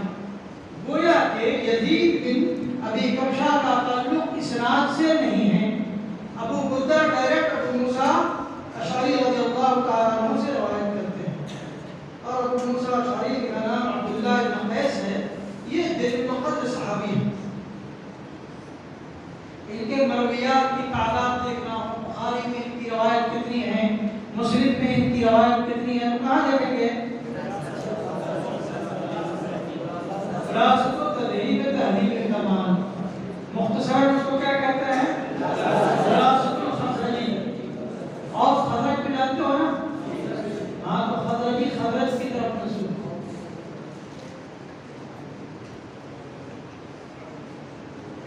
بہرحال یہ ایک ایسی حدیث ہے جس پر امام دارقطنی نے نقد کیا ہے۔ تو ہم نے آپ کو شروع میں بتایا کہ حافظ ابن حجر نے تحقیق قبول کے دائرے سے 2 چیزوں کو مستثنیٰ کیا ہے۔ یہ حدیث بیٹا اپنے باپ سے روایت کرتا ہے۔ کون بیٹا ہے بھائی؟ ابو بردہ، وہ اپنے باپ سے روایت کرتا ہے۔ اور مصطلح کی کتابوں میں ایک بحث آتی ہے، روایت آباء عن الابناء۔ یہ حدیث، اس حدیث کو امام بخاری نے جہاد میں کیوں ذکر کیا؟ عام طور سے سفر کے آداب سے متعلق جو حدیثیں ہوتی ہیں، محدثین یا تو اس کو کتاب الجہاد میں ذکر کرتے ہیں اور کچھ لوگ کتاب الحج میں ذکر کر دیتے ہیں۔ کیوں بھائی؟ اس لیے کہ حج کا بھی سفر مبارک ہے اور جہاد کا بھی سفر مبارک ہے، تو مجاہدین کو بھی ان احکام کو جاننے کی ضرورت پڑتی ہے اور حجاج کرام کو بھی ان احکام کو جاننے کی ضرورت پڑتی ہے۔ اس لیے ان حدیثوں کو کتاب الجہاد میں عام طور سے ذکر کیا جاتا ہے۔ اس حدیث کا مطلب یہ ہے کہ اگر کوئی آدمی حالت اقامت میں یا حالت سفر میں اگر نیک کام کرتا تھا اور وہ آدمی مسافر ہو گیا یا کبھی مریض ہو گیا، تو اس کو اس کے اس عمل کا ثواب ملے گا جو وہ حالت اقامت میں کرتا تھا یا حالت صحت میں کرتا تھا، بشرطے کہ اس آدمی میں یہ نیت ہو کہ کاش اگر آج میں بیمار نہیں ہوتا تو میں اس نیک کام کو انجام دیتا، کاش کہ اگر آج مجھے یہ سفر کی مشغولیات نہیں ہوتی تو میں اس نیک کام کو انجام دیتا۔ گویا کہ العاجز عن العمل مع النية ينزل منزلة العامل في الثواب.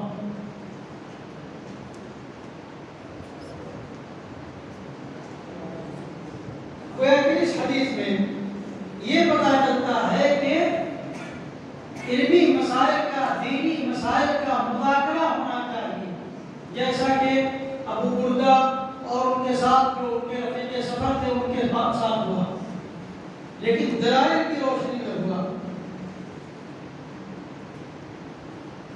اور یہ بندے کی کمزوری کی دلیل ہے تو اس کو مرد لاحق ہوتا ہے، تاکہ یہ پتہ چل سکے کہ کوئی خالق ہے اور کوئی مخلوق ہے۔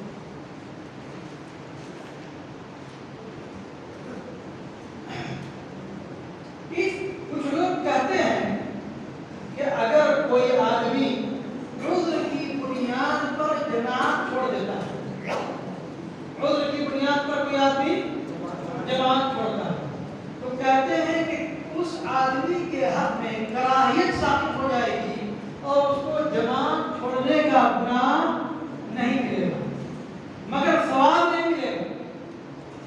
تو اس حدیث میں اس قول کے قائلین پر رد ہے کہ اگر اس نے کسی عذر کی بنیاد پر اگر جماعت چھوڑی ہے تو اس کو گناہ بھی نہیں ہوگا، بلکہ اگر اس کے اندر نیت ہے کہ کاش کہ اگر یہ عذر نہیں ہوتا تو میں جماعت کے ساتھ جماعت پڑھتا تو اس کو جماعت کا ثواب بھی ملے گا۔ اس لیے ایک حدیث میں آتا ہے ان بالمدینۃ اقوام ما سرتم مسیرا ولا قطعتم وادیا الا كانوا معكم حبسهم العذر، کہ مدینے میں ایک قوم ایسی ہے کہ آپ مجاہدین ہیں، کسی وادی میں بھی چلتے ہیں تو ان کا دل مدینے میں، مدینہ میں رہنے والے لوگوں کا دل مجاہدین کے ساتھ ہوتا ہے، انہیں عذر نے روک دیا، عذر کی وجہ سے وہ بیچارے مدینہ میں رکے ہوئے۔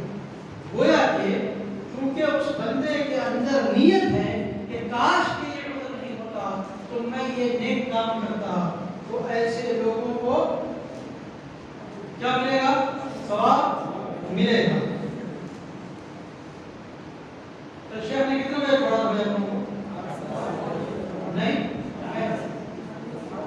میں بھی تھا، ترجمہ تو میں ہی کر رہا تھا۔ ٹھیک ہے، سوال مکمل پڑھ دوں، سوال بھی پڑھ دوں گا سب کے ساتھ۔ چھٹی حدیث ہے، قال البخاری في كتاب فضائل الصحابة قال حدثنا سليمان بن حرب قال حدثنا حماد بن زيد عن ثابت عن انس۔ کتنے راوی ہیں سند میں؟ 4 روایات میں سے، اور بخاری نے اس حدیث کو اپنی کتاب میں 4 جگہ روایت کیا ہے۔ بہرحال تو اس میں جو راوی ہیں سلیمان بن حرب، یہ بہت معروف راوی ہیں، یہ ازدی ہیں، ثقاف حافظ راوی ہیں، اور حماد بن زید بھی یہ کافی پختہ حفظ والے راوی تھے، اور 2 حماد کا ذکر آتا ہے اکثر جگہوں پہ، رواہ حمادان، رواہ حمادین، تو حمادان سے مراد کون ہیں؟ حماد بن زید اور حماد بن سلمہ۔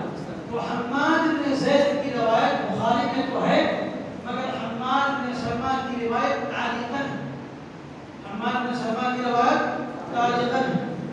دوسرے راوی ہیں، تیسرے راوی ہیں ثابت بن اسلم البنانی، انہوں نے انس بن مالک رضی اللہ تعالیٰ عنہ سے روایت کیا ہے، کہتے ہیں کہ انہوں نے انس بن مالک کو 40 سال تک لازم پکڑا۔ انس بن مالک کی صحبت میں کتنے سال رہے مولانا؟ 40 سال۔ اور چوتھی جو راوی ہے صحابی حدیث انس بن مالک رضی اللہ تعالیٰ عنہ، وہ بھی کن راوی میں سے ہیں؟ اس حدیث میں جو 4 راوی ہیں، چاروں کے چاروں راوی بصری ہیں، جس کو کیا کہتے ہیں؟ مسلسل بالبصری۔ اور یہ چاروں راوی ایسے ہیں جن کی روایتیں کتب ستہ میں ملتی ہیں، بلکہ یہ عجیب اتفاق ہے کہ ان راویوں کی جو عمر ہے اسی ترتیب سے انس بن مالک کی عمر جو ہے 100 سے زیادہ ہے، ثابت بنانی کی عمر 86 سال ہے۔ جیسے جیسے راوی نیچے آتا جا رہا ہے عمر گھٹتی جا رہی ہے۔ انس بن مالک کی عمر 100 سال سے اوپر، ثابت بنانی کی عمر 86 سال، حماد بن زید کی عمر 81 سال، سلیمان بن حرب کی عمر 80 سال۔ جیسے جیسے راوی نیچے آتے گئے ہیں ویسے ویسے یہ جو آدمی تھا اس نے سوال کیا اللہ کے رسول صلی اللہ علیہ وسلم سے کہ اللہ کے رسول قیامت کب قائم ہوگی؟ تو آپ نے اس کا جواب نہیں دیا بلکہ پوچھا قیامت کی آپ کی تیاری کیا ہے؟ یہ اسلوب حکیم ہے کہ سوال کرنے والا اگر کوئی آپ سے سوال کرے تو آپ اس کو اس سے اہم بات کی طرف اس کی توجہ دلا دیجیے۔ تو آپ نے فرمایا اس آدمی نے کہا کہ کوئی چیز نہیں سوائے اس کے کہ میں اللہ اور اس کے رسول سے محبت کرتا ہوں۔ تو آپ صلی اللہ علیہ وسلم نے کہا کہ انسان آپ اسی کے ساتھ ہوں گے جس سے آپ محبت کرتے ہیں۔ انس بن مالک کہتے ہیں فما فرحنا بشيء فرحنا بقول النبي صلی اللہ علیہ وسلم انت ما من احببت، کہ انت ما من احببت جو آپ نے کہا، کہتے ہیں کہ ہم کو اتنی خوشی ہوئی جتنی خوشی کبھی نہیں ہوئی تھی۔ انس رضی اللہ تعالیٰ عنہ کہتے ہیں میں بھی نبی کریم صلی اللہ علیہ وسلم سے محبت کرتا ہوں اور ابوبکر صدیق عمر صدیق رضی اللہ عنہ، اور مجھے امید ہے کہ میری محبت میں اپنی محبت کی وجہ سے ان کے ساتھ ہوں گا، گرچہ میں ان کے جیسا کام نہیں کرتا۔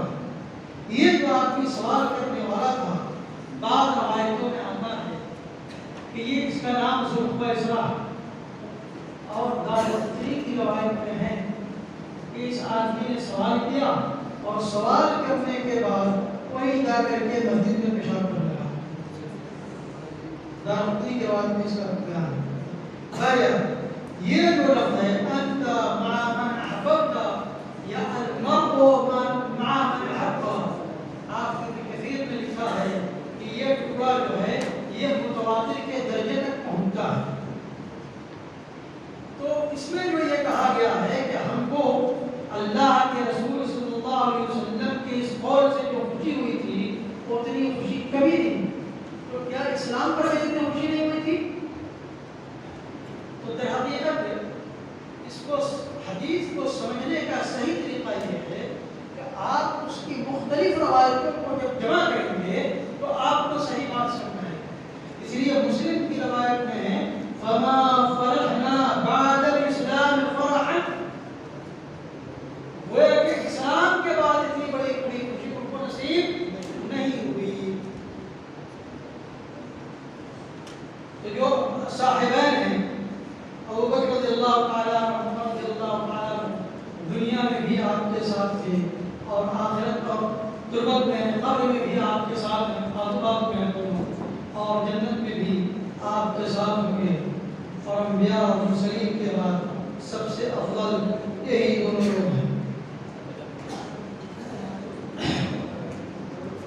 اس میں ایک بات یہ ہے، آخری بات کہہ کر کے اپنی بات ختم کر رہا ہوں، کہ اس کا مطلب یہ ہے کہ صحابہ کرام کے دلوں میں شیخین کا یہ جو مقام تھا، اسی مقام کا تقاضا تھا جو بات انس بن مالک رضی اللہ تعالیٰ عنہ۔